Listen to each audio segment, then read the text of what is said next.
الحمد لله رب العالمين والصلاة والسلام على رسول الله صلى الله عليه وسلم وعلى آله وأصحابه وسلم.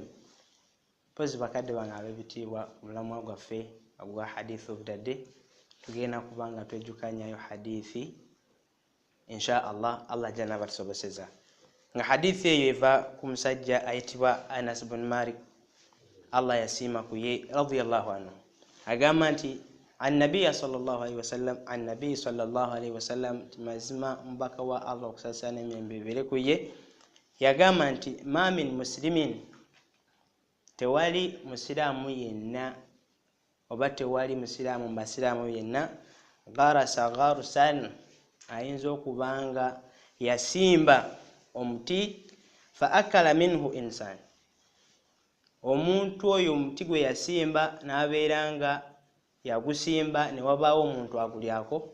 au dabba oba ekiwuka kyonna ku biwuka oba ekinyonyi ne kibeera nga kijja ne kirya ku muti ogwo oba si kulya buli muti wabula ne kyeyambisa ekisikirize ky'omuti ogwo agamba nti illa kana lahu bihi sadaqa okujjako nga Allah subhanahu wa ta'ala amufuulira ekintu ekyo okubanga sadaka. Pozi baduwa Allah tubeerenga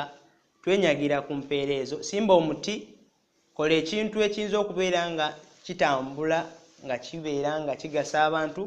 Allah subhanahu wa ta'ala ajja kubanga akwamu obulungi. Wassalamu alaikum wa rahmatullahi wa barakatuh.